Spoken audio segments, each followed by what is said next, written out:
Presento a Esteban Andruchón de la casa, que va a abrir las sesiones del seminario de 2024, hablando de reflexiones en L2 del Toro. Bueno, muchas gracias. Bueno, hagamos la luz de arriba. ¿No? Esto era para avanzar, ¿no? Bueno, eh, esta charla es muy parecida a la del año pasado.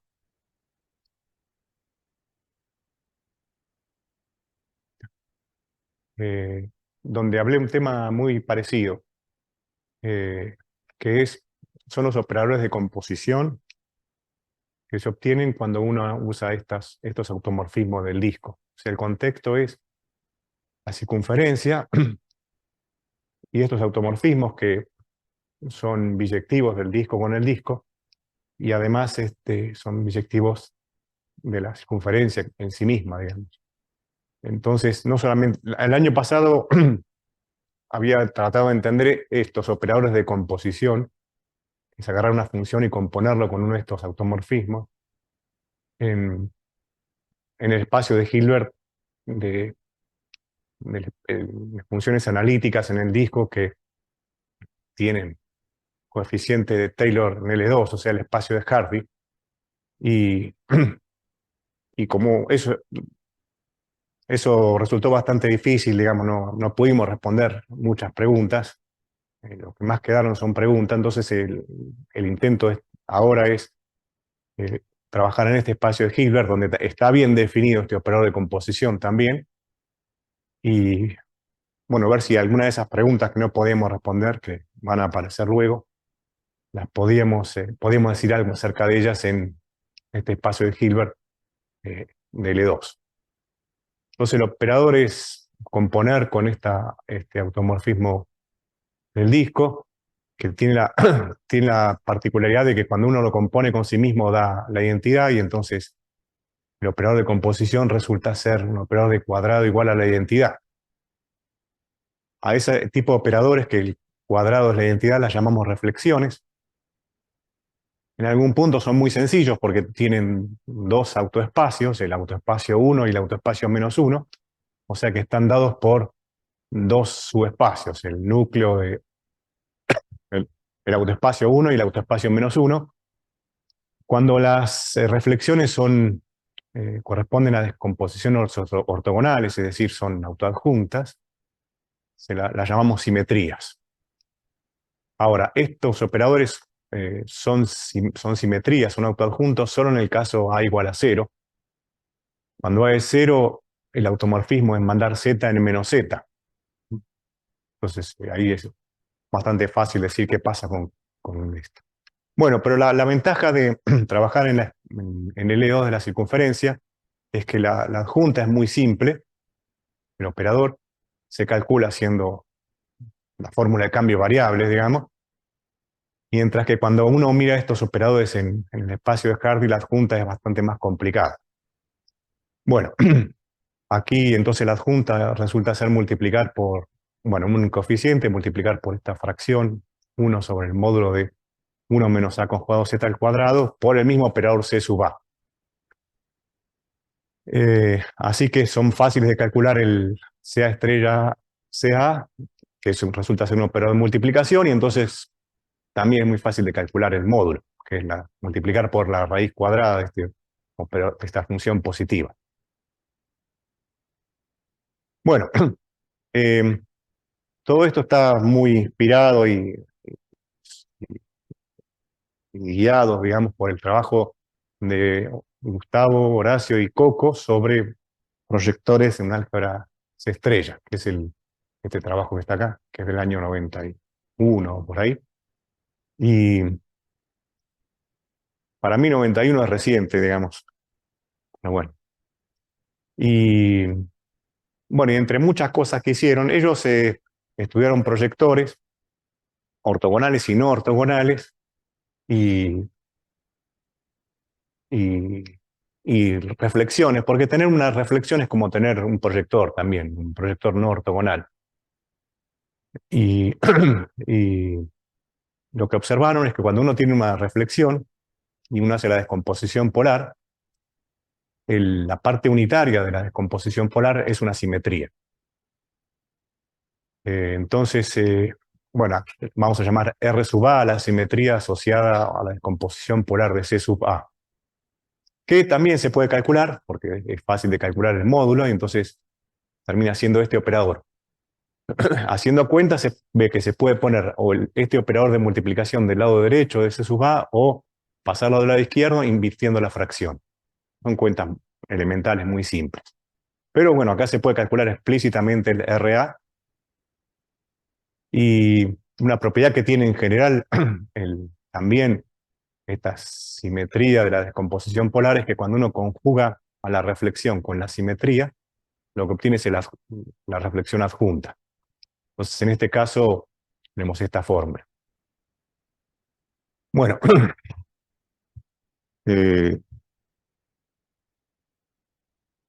hay otra simetría que vamos a considerar acá, que es parecida, incluso se confunde a simple vista con la RA, que es esta que está acá, se llama WA. Esta actúa en el espacio de Hardy, no solamente en L2, y actuando en el espacio de Hardy es conocida. Daniel me lo comentó eso, y aparte aparece en los libros, es esta que está acá. Curiosamente también es una simetría, es decir, es un operador que al cuadrado da la identidad y es autoadjunto, a pesar de su aspecto. Y bueno, como decía, es muy parecida a la otra que llamamos RA. En el caso de WA es multiplicar por esta función que es el núcleo de sego normalizado. El núcleo de sego es esto, si uno lo normaliza es esa fracción. Mientras que la otra, el módulo, la parte unitaria en la composición polar es el módulo. Uno multiplica por el módulo de esa función. O sea, están vinculadas. Bueno, y tal vez lo que debería haber empezado pero tenía que decir quiénes eran, cuál es el objeto de este trabajo, es estudiar los autoespacios más uno y menos uno de estas reflexiones y de estas simetrías que aparecen acá. Y no solamente los autoespacios, sino para distintos valores de A en el disco, las posiciones relativas entre los subespacios esos. Es decir, cómo se cortan ellos y sus ortogonales, no todas esas intersecciones. O sea, que básicamente esta presentación es sobre el estudio de estos ejemplos. Bueno, una noción interesante acá, o que es relevante acá, es la de, vamos a llamar un elemento de L2, lo vamos a llamar par, si f de z coincide con f de menos z en casi todo punto, y es decir, que tiene coeficiente de Fourier con índice par, nada más. Los coeficientes de Fourier con índice par son nulos. Y vamos a llamar E al subespacio de elementos pares, y del mismo modo O a los elementos impares, el subespacio de elementos impares. Esto tiene que ver con lo nuestro porque si A es 0, la simetría asociada al 0 ya es, como dije, es autoadjunta, entonces coincide con la parte unitaria de la descomposición polar. Y en este caso, los autoespacios son las funciones pares e impares, justamente, ¿no? La simetría C sub 0 es componer con la función que manda z en menos z. Entonces, es claro que da esto. Bueno, lo vamos a usar en algún momento, así que llamamos espacio de Hardy a las funciones de L2 que tienen solamente coeficiente de Fourier con índice n mayor o igual que 0, y lo vamos a identificar con el espacio de Hardy del disco, que son lo que mencioné, funciones analíticas con coeficiente de Taylor de cuadrado sumable. Bien.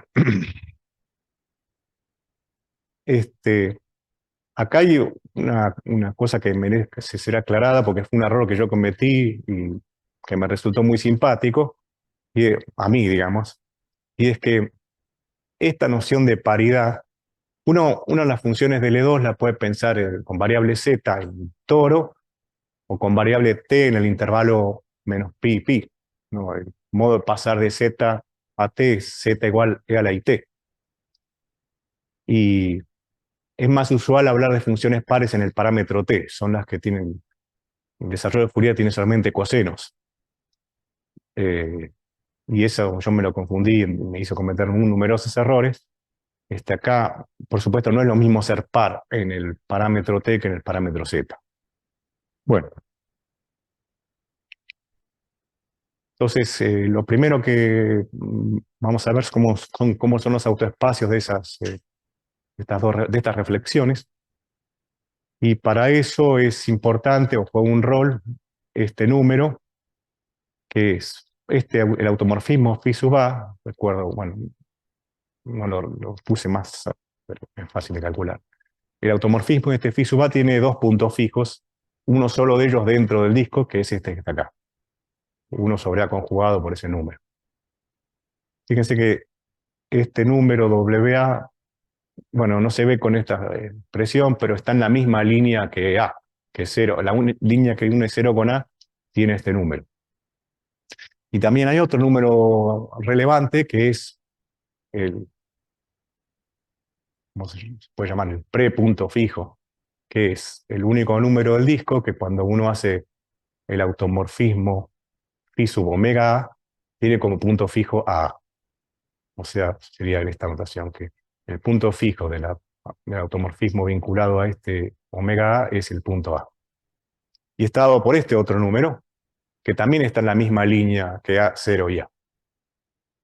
Bueno, y haciendo cuentitas nada más, se ven las siguientes fórmulas, que yo las presenté así, también se pueden expresar en términos de omega A, pero bueno, las dejamos así, pero omega mayúscula, que es estas dos composiciones. Cuando componemos phi omega A con phi A, me da menos phi omega A, y cuando componemos al revés, me da menos phi sub menos omega A. Bueno. Bueno, y usando esas fórmulas y básicamente bien a mano, sin hacer nada muy sofisticado, lo que se comprueba es lo siguiente, que los dos autoespacios de C sub A son, en primer lugar, las funciones f que cuando las componemos, les aplicamos el automorfismo con el punto fijo, resultan ser pares, o si prefieren, como esto también es una simetría, la imagen de las funciones pares con la simetría C omega A. Y el otro autoespacio es la imagen de las funciones impares por la simetría dada por ese punto fijo.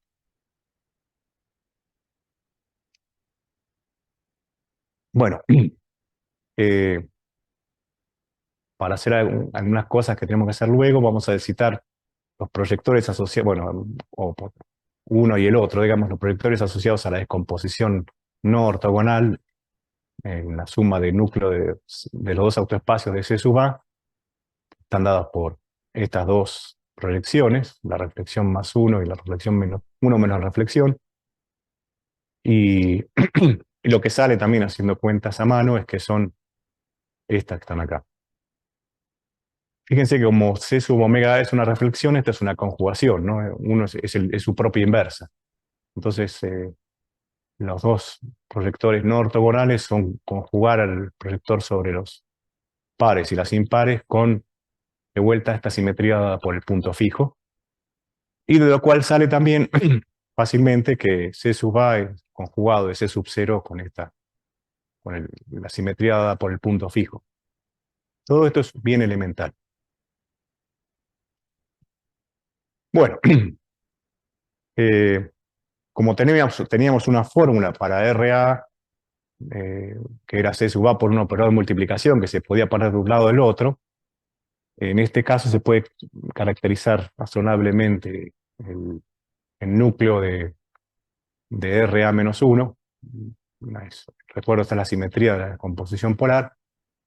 Es agarrar al autoespacio de C sub A y multiplicarlo, moverlo con este operador de multiplicación que es inversible. Y lo mismo para el otro, usando las funciones impares. Bueno, y para el WA, llamando raíz cuadrada, sería la determinación principal de la raíz cuadrada de este operador, una función ya no continua. Entonces hay una caracterización similar para los autoespacios de la simetría WA. usando en vez de multiplicar por el módulo, multiplicando por la raíz cuadrada.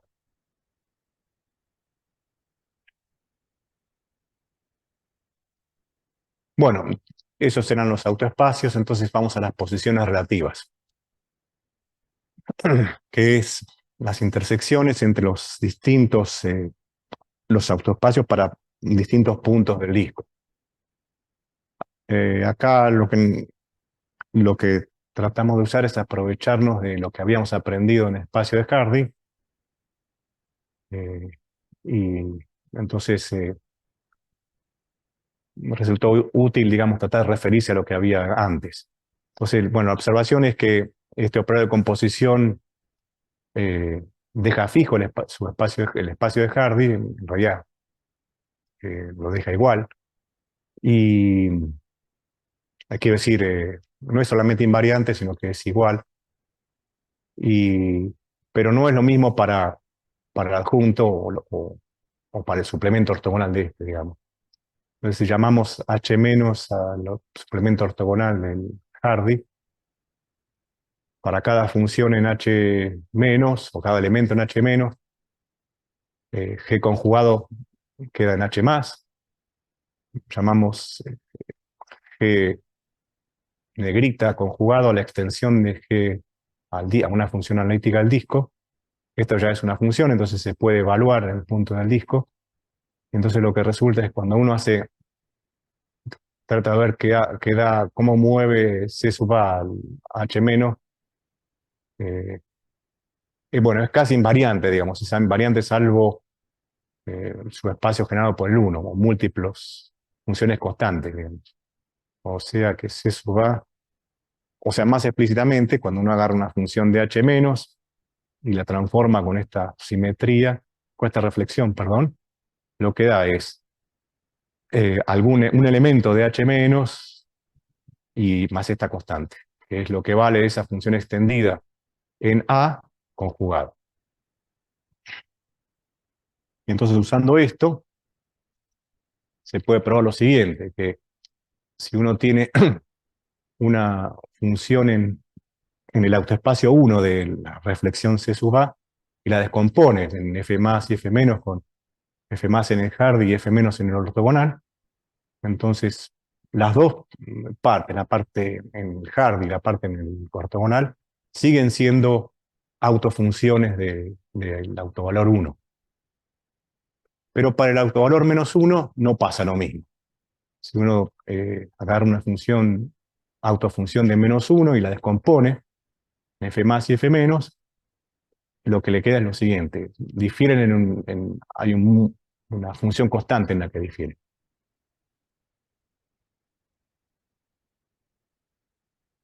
Bueno, todo esto era porque nosotros habíamos estudiado el año pasado con Coco y con Gustavo y los operadores estos de composición, pero en el espacio de Hardy. Y trabajosamente habíamos llegado a esta conclusión, por ejemplo, que es la principal, con estas pudimos sacar corolarios para otros lados, que es que cuando uno agarra dos números del disco distintos, la intersección de los autoespacios en el Hardy son las funciones constantes, el autoespacio más 1. Como consecuencia de esto salía que las intersecciones de los autoespacios -1 eran el 0 nada más. Es fácil ver que las funciones constantes se quedan fijas por estos, pero eso es son todas las funciones que hay en la intersección. Y bueno, usando este hecho, y usando el lema anterior, y usando cuestiones sobre... Claro, en el espacio de Hardy hay mucha estructura que uno puede usar, y entonces salió esto también, que valía igual en el espacio de Hardy. En el E2 también vale que los autoespacios 1 se cortan en las escalares y los autoespacios -1 se cortan en 0. Nada más.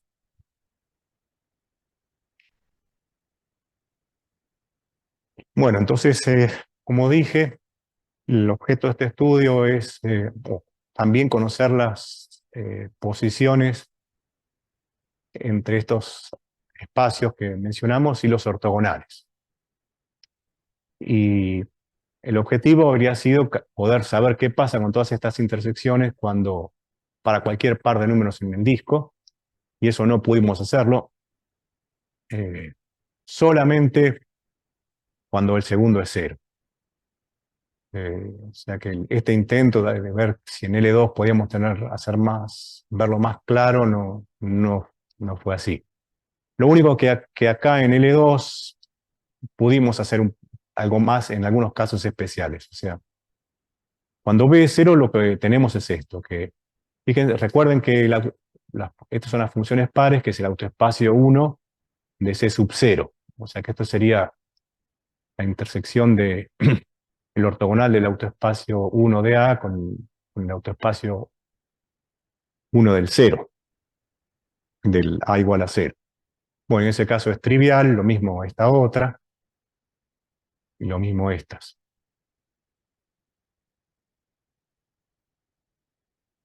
Bueno, de modo similar se obtienen estas otras.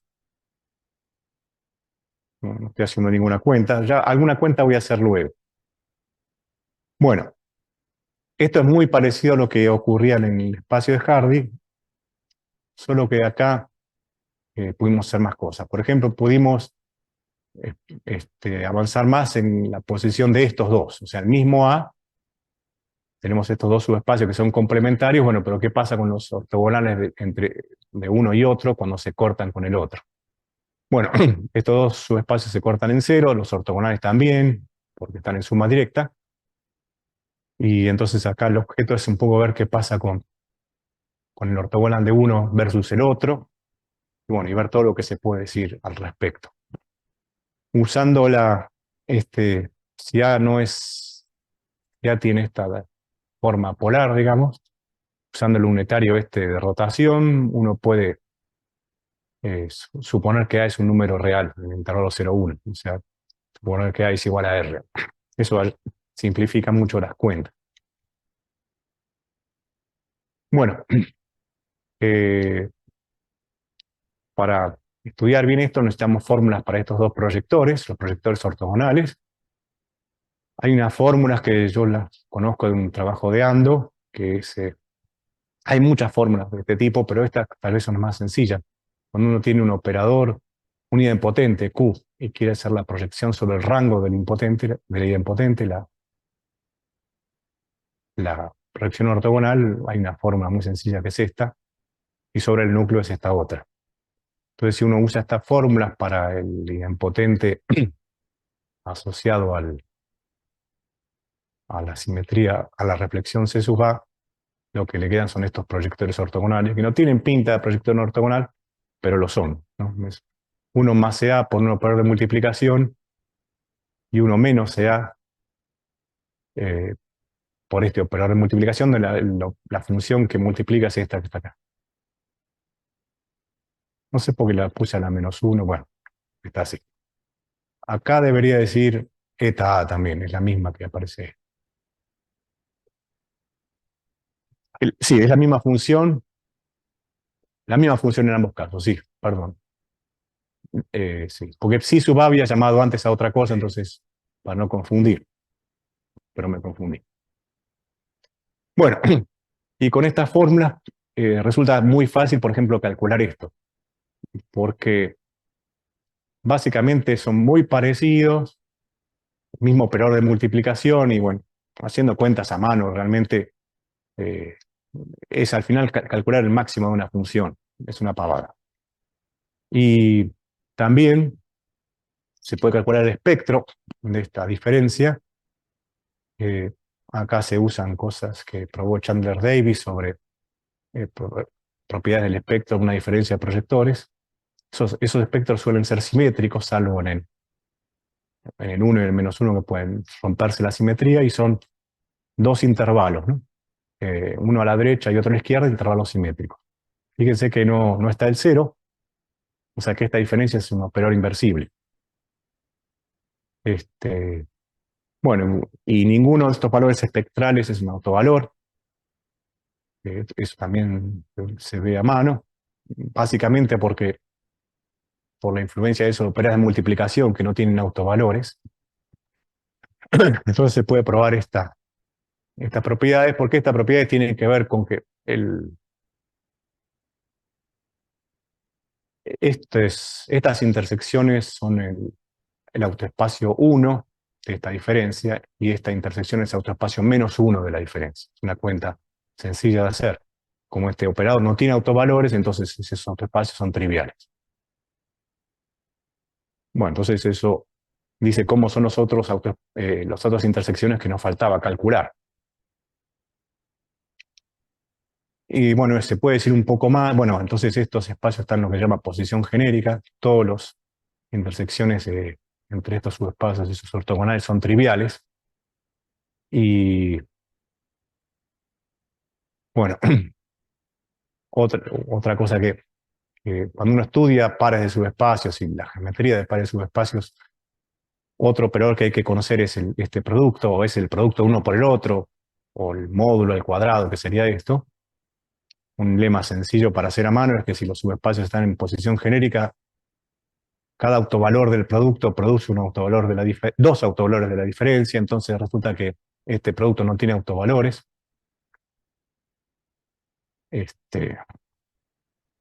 No nulos. Y entonces, por ejemplo, se puede calcular bueno, recuerdo esto, Gustavo habló muchas veces del coseno de Friedrichs, del ángulo de Friedrichs en dos subespacios, es el supremo de estos productos escalares entre los elementos de norma 1, y hay un resultado atribuible a Deutsch, pero también lo hicieron otros, que cuando la norma del producto es menor que 1, es equivalente a todas estas cosas. Que el coseno sea menor que 1, que la suma sea inversible. En nuestro caso, resulta eso. Y se prueba mostrando que no solo la diferencia, sino que la suma también es inversible. Y eso es fácil de vuelta de hacer porque P y Q, importando sus ortogonales, están vinculados a operadores de multiplicación y entonces no es difícil ver que son inversibles ahí. Las funciones que los representan no se anulan. Entonces tenemos estas propiedades. Así que en este caso, de estos dos subespacios, podemos decir casi todo lo que se puede esperar. Bueno, empujando. Eh, sí.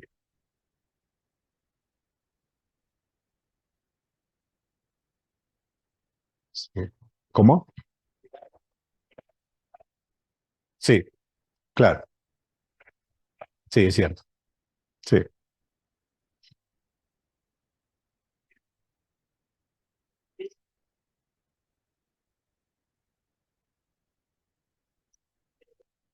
claro, sí. Sí, acá puedes discernir bastante bien qué pasa entre esos dos subespacios. Bueno, lo siguiente que tratamos de hacer es eh,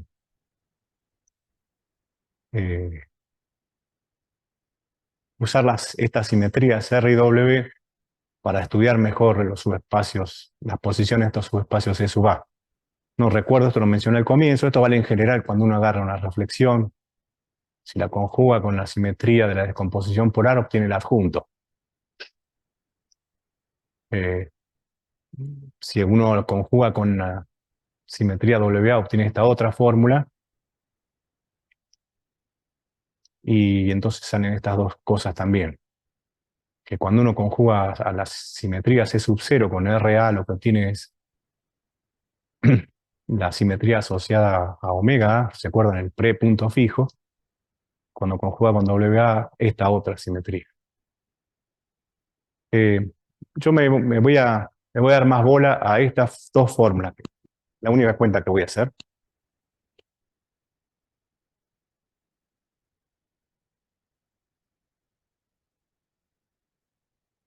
Era esta, RA, CA, RA, CA estrella, y RA, C0, RA, es R, omega.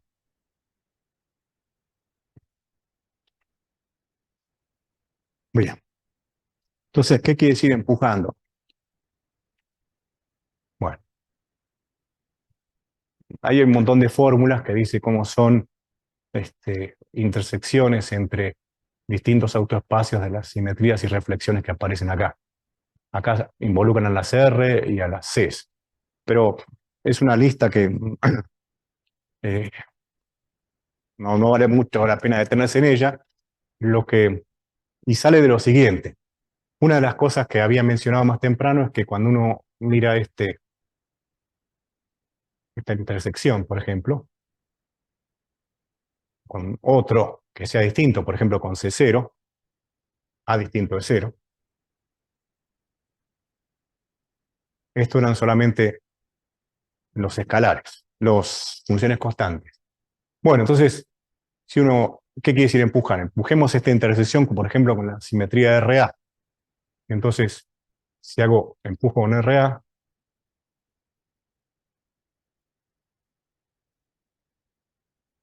bueno, como es una simetría, RA de la intersección de los RA va a dar 0. Ahora, RA de esto va a ser el núcleo de RA sea RA menos 1, ¿no? Porque esto es porque RA es igual a es unitario, ¿no?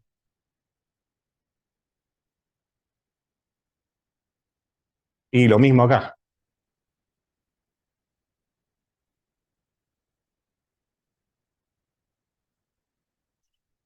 Bueno, RA de las funciones constantes da algo, no importa, que está puesto por ahí. RA de la función 1 da, recuerdo de RA había dos maneras de hacerlo. Primero, aplicar C sub A, eso a la función 1 lo dejo. Después multiplicar por una función que es esa. Quedan acá, en vez de múltiplo de la función constante, los de la función 1 sobre 1 menos. Que no es otra cosa que RA de 1, de la función 1. ¿Está bien? Bueno, pero acá tenemos estas fórmulas. Esto que está acá es el núcleo de CA estrella menos 1. Y este es el núcleo de R omega A menos 1. Y esto, a su vez, es el rango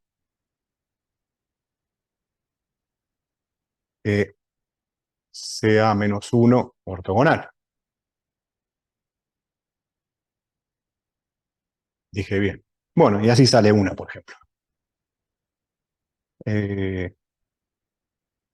Y después salen otras fórmulas, qué sé yo. Por ejemplo, si cuando uno tiene el ortogonal de este lado, no, si el ortogonal estaba de este lado, acá le queda el rango de CA menos 1, es el núcleo de CA más 1. Entonces salen un montón de fórmulas de ese tipo que así dan lugar a toda esa lista que está ahí y más. Porque acá solamente empujé con RA. Después está la posibilidad de empujar con WA y entonces aparecen más fórmulas. Bueno, y todo esto, ¿por qué conocer la posición relativa a los subespacios? Bueno, es una cosa importante cuando uno estudia geometría en la variedad de Grassmann, que es lo que nosotros estamos mirando, ¿no? Entonces, les recuerdo, la variedad de Grassmann en un espacio de Hilbert son el conjunto de subespacios cerrados.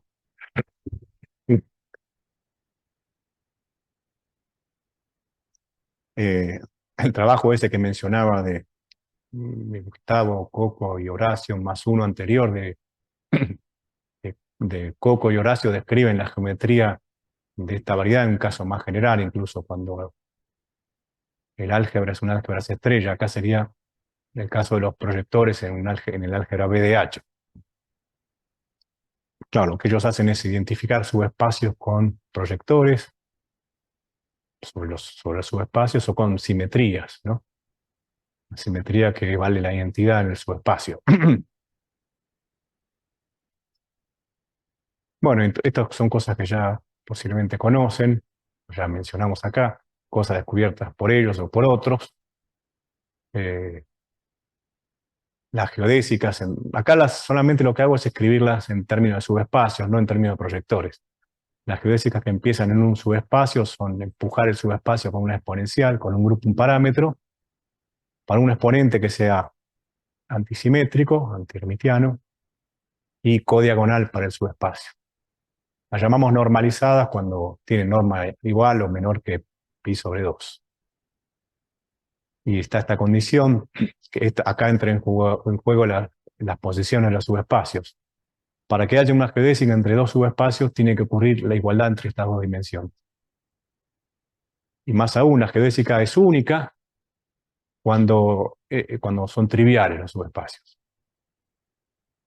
Entonces, todas estas preguntas sobre subespacios tienen que ver con ver ejemplos de subespacios que pueden ser unidos o que no pueden ser unidos con geodésicas de la Grassmanniana.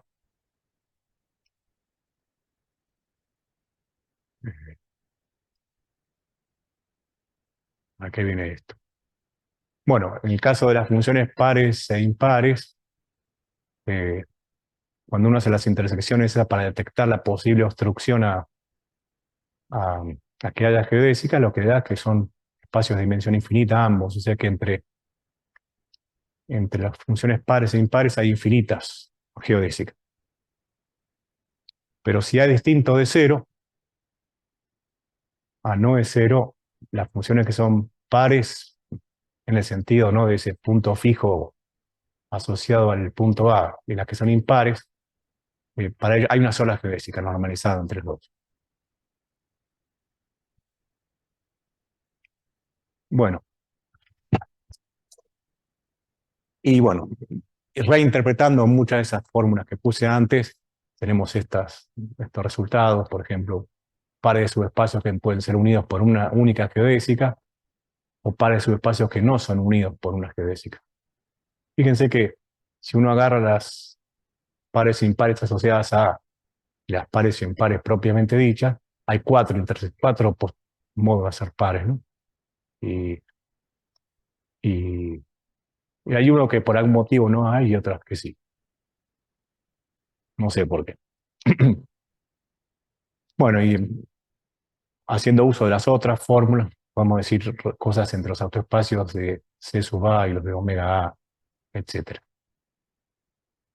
Lo mismo cuando casos positivos o casos negativos. Bueno, y eso fue todo. Las referencias son el trabajo de Ando, este es un survey sobre la Grassmanniana, este es el trabajo en el Hardy, este es el trabajo principal de Horacio Gustavo y Coco, bueno, etc. ¿Vamos?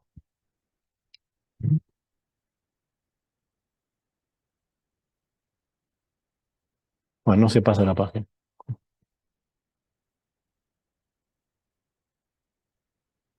No se hace.